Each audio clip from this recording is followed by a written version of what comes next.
हमारे यहाँ जो है, ये हमारे यहाँ प्रोजेक्ट लीडर्स की प्रोजेक्ट फाइनेंस मेंटेलिटी है कि कोई बड़ी सी जो है सड़क बना दो, कुछ बड़ा सा पुल बना दो, बड़ा सा कुछ ये पोर्ट बना दो। हम्म। मैं ये समझता हूँ कि उसमें उसमें ये नहीं कि ये सब लोग जो है कोई अहमक हैं, नहीं। इसमें वेस्टेड इंटरेस्ट शामिल है। सही। क्यों? इसलिए कि जब आप इतने बड़े बड़े प्रोजेक्ट्स बनाते हैं तो बहुत सारे लोग उससे फायदा उठाते हैं। तो ये शॉर्ट टर्मिज्म जो है ना, हम्म। इसकी वजह से ये कर्जे बढ़ते चले जाते हैं, व्हाइट एलिफेंट्स बढ़ते हैं। और फिर जहां प्रोडक्टिव कैपेसिटी को बढ़ाने के लिए इन्वेस्टमेंट होना चाहिए, वो। देखिए, जब आप फैक्ट्रीज लगाएंगे लोगों को रोजगार बनेगा, जब आप तालीम पे तवज्जो देंगे लोगों का स्किल लेवल बढ़ेगा, तब होगा ना। और खास तौर पे आज हम बात कर रहे हैं कि हम उस दौर में रह रहे हैं दुनिया के जिसको कहते हैं कि जी ये नॉलेज कैपिटल का दौर है। इसका मतलब ये है कि अगर लोगों की एजुकेशन नहीं होगी, उनकी ट्रेनिंग नहीं होगी, अगर उनको स्किल्स नहीं होंगी, तो हम दुनिया में compete नहीं कर पाएंगे। तो हम बहुत सारी बातें कर सकते हैं कि एक्सपोर्ट्स ऐसे बढ़ाएं, ये बढ़ाएं। एक छोटी सी बात ले लीजिए आप। सही। मैंने एक मिसाल दूंगा, पाकिस्तान जो है कहते हैं जी जरा हमारी एग्रीकल्चर जो है बैकबोन है। हमारी आबादी का जो वर्क फोर्स है 40% जो है वो वो। एग्रीकल्चर सेक्टर में है। बिल्कुल सही। हमारे यहाँ 25 करोड़ लोगों की आबादी है। हम्म। नेदरलैंड्स की आबादी, हॉलैंड जो है उसकी आबादी कराची से भी कम है, कोई ऐसी होगी मेरे ख्याल से 18 करोड़ या something like that, I don't know. Bharat तो इतना छोटा सा मुल्क है, और उनकी जो पॉपुलेशन है उसका सिर्फ 2% जो है एग्रीकल्चर में काम करता है। हम्म। आप गेस कीजिए कि उनकी एग्रीकल्चर एक्सपोर्ट्स कितनी है। They are more than 4 times more than the total exports of Pakistan. Oh my god. और हमारी तो एग्रीकल्चर ने जो रिकॉर्ड किया है इकोनॉमिक सर्वे में, आपने देखा ही, वो भी मेजर क्रॉप्स ने मेजर क्रॉप्स तो वो तो हमें 13% से जो है प्रोडक्शन ड्रॉप हो गई है। ड्रॉप हो। तो तो ये जो एक मसाइल जो हैं, इसकी तरफ तवज्जो देने की जरूरत है कि हम बातें बड़ी अच्छी करते हैं, तकरीरें बहुत अच्छी करते हैं, टारगेट्स बड़े अच्छे बनाते हैं, लेकिन जब आप परफॉर्मेंस को देखते हैं तो फिर तो वो। आप कहते हैं कि ये क्या हो रहा है। अच्छा, ये वो लॉन्ग टर्म इन्वेस्टमेंट पॉलिसीज हैं जिनका आप जिक्र कर रहे हैं कि चार्टर जो कि तमाम तर सियासी जमातों को शायद बैठ के क्लोज डोर करना होगा, सो दैट ये कंटिन्यूड रहे policies, investing on the human capital, education, social sector. आप वैल्यू एडेड सर्विसेज कीजिए, आप अपने एक्सपोर्ट्स को competitive बनाइए, सारी चीजें बिल्कुल आपने दुरुस्त फरमाई। लेकिन सर, ये जो डॉक्यूमेंट आज पेश किया गया है कौमी, इसका कुछ डायरेक्ट इम्पैक्ट जाहिर है कि इस पूरी पॉपुलेशन पर आना है, कुछ नहीं बल्कि काफी आना है। क्योंकि जब ये रद्दोबदल किए जाते हैं टैक्सेस के अंदर, इधर से उधर किए जाते हैं, तो उसमें समझ में आता है आपने रेवेन्यू कलेक्शन का टारगेट इतना ज्यादा रखा, और उसके बाद पेट्रोलियम और डीजल के ऊपर पहले ही आप लेवी ले रहे थे एंड टू द टॉप, जितनी आपने पहले कही थी कि आहिस्ता आहिस्ता बढ़ाएंगे, अब उस पर आपने कार्बन लेवी भी लगा दी। तो इसका तो ये मतलब हुआ कि पेट्रोल और डीजल भी आपको महंगा मिलेगा, और महंगाई की शरह भी बढ़ेगी, और जो आपका रेवेन्यू टारगेट है उसके लिए ये सबसे इजी चीज है गवर्नमेंट के लिए, कि लोगों की जेबों पे इसी तरह डाका डाला जाता है।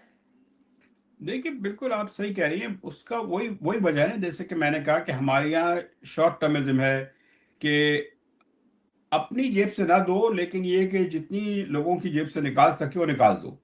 अब हालत ये हो गई है कि जो फेडरल गवर्नमेंट है हम्म।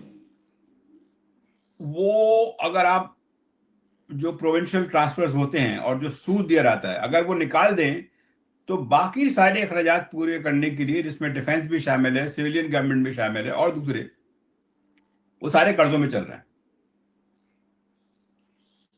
ना ही कोई अपने अखराजात कम करना चाहता है, बल्कि बढ़ा रहे हैं, चाहे वो एमएनएज हों, मिनिस्टर्स हों, चाहे वो साइज ऑफ द गवर्नमेंट हो। और ना ही इस तरफ कोई रुझान मिलता है कि देखिए, आपको जो डेफिसिट है, अगर आईएमएफ कह रहा है कि जी आपको डेफिसिट को इस लिमिट में रखना है, या तो सीधी बात ये, या तो आप आमदनी बढ़ाएं या फिर अखराजात कम करें। टैक्स बढ़ाने की बात तो होती है, लेकिन अखराजात कम करने की बात कोई नहीं करता। नहीं, लेकिन अब आईएमएफ ने तो उनको बहुत कहा था ना यूसुफ नजर साहब ने, जी, अखराजात न सिर्फ विफाक ने कम नहीं करने हैं नहीं बल्कि सूबों ने भी कम करने हैं। नहीं, कम करने हैं। देखिए ना, एक बहुत बहुत बहुत बड़ा मसला है इंडिया में, जो तकरीबन मैं कहूँगा कि टैक्स जो जीडीपी है उसमें जो प्रोविंसेस जो हैं, they contribute over 6% of the GDP. हमारे यहाँ तो प्रोविंसेस जो है कंट्रीब्यूट करते नहीं है, खुद तो करते नहीं है, वो सारा दारोमदार जो है उनका वो फेडरल गवर्नमेंट पे है। वो तो एनएफसी तो अवार्ड का वेट करते हैं, वो तो अपने दूसरे रेवेन्यू कलेक्शन के एवेन्यूज को अभी तक टैप ही नहीं कर रहे।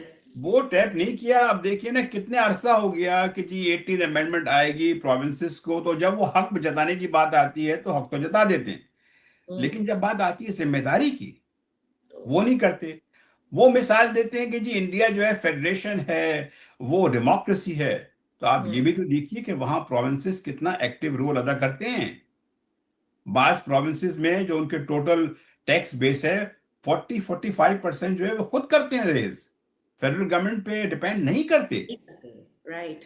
तो ये इंडिया का जो टैक्स जीडीपी रेशियो जो है 18% जो है, उसमें 12% कोई फेडरल गवर्नमेंट है, कुछ 6% जो प्रोविंसेस है।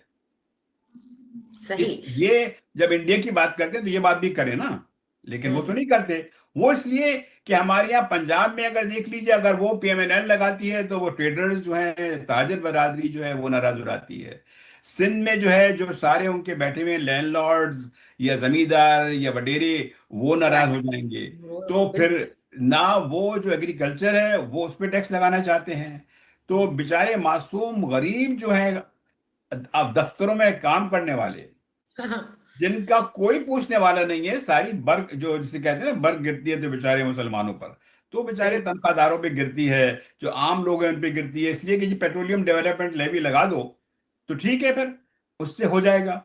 और मजे की बात यह है कि जब आप पेट्रोल बढ़ाते हैं तो यकीनन टैक्स बढ़ाएं, लेकिन ये आप ये भी तो देख लीजिए कि ये इसका बोझ किस पे पड़ रहा है। इस पे सही। तो कोई डिस्कशन होता ही नहीं है। और फिर ये कहा जाता है कि नहीं, ये तो पेट्रोल जो है वो मिडिल क्लास वाले जो हैं वो गाड़ियां इस्तेमाल करते हैं। बात ये नहीं है, उसका इनडायरेक्ट इंटरेस्ट जब आप डीजल के प्राइस बढ़ाते हैं।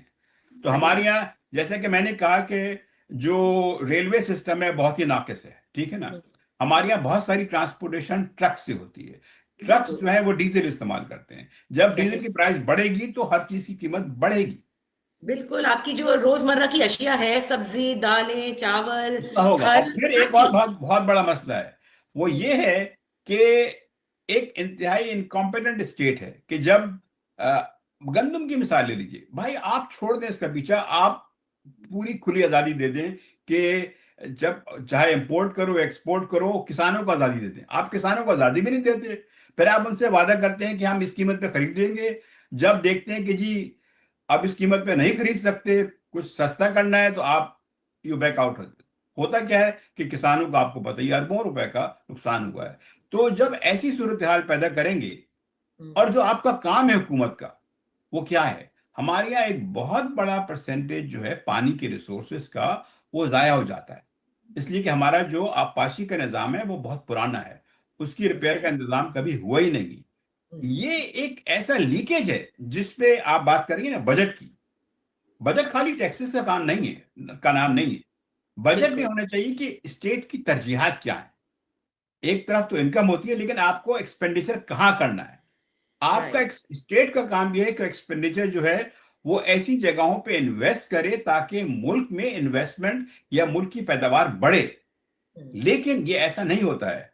हमारे यहाँ ये है कि टैक्सेस लगाओ, और वो टैक्सेस जो हैं वो उनको अपने जो मफादात हैं या अपनी आसाइशियां जो हैं वो हम्म। उस पे इस्तेमाल होते हैं। आप कहीं भी देख लीजिए जिस तरह से हमारे प्राइम मिनिस्टर, प्रेसिडेंट और मिनिस्टर्स का जो लेविश लाइफस्टाइल है। आगे मैं तो यूरोप में बहुत अरसे से हूँ, मैंने नॉर्थ अमेरिका में भी रहा हूँ, एशिया में भी रहा हूँ।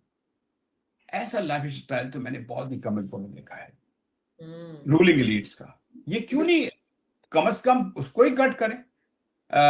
चलें, पीटीआई वाले कहेंगे कि जी अब इमरान खान होता, भी इमरान खान जब आए थे उन्होंने क्या कर लिया, उन्होंने कहा था कि जी मैं तो, वो तो वही प्राइम मिनिस्टर हाउस, वो तो हेलीकॉप्टर में चढ़ गए थे। अब हम्म। जो है चलो मैं तो इनसे तो नहीं करता कि इसलिए कि ये तो हैं कैपिटलिस्ट, सरमाएदार हैं। तो ये, लेकिन जरा सा भी सिंबॉलिकली भी अगर ये अपना ये दिखाएं कि जी हम भी जो है अपने अखराजात में कमी करने में सीरियस हैं, तो फिर आपको थोड़ा सा हक बन जाएगा कि आप लोगों से भी कहें कि वो कुर्बानी दें। मसला ये है कि मुश्किल फैसलों की तलवार जो लोगों पे गिरती है, हमारी मुल्क की अशराफिया पे नहीं गिरती।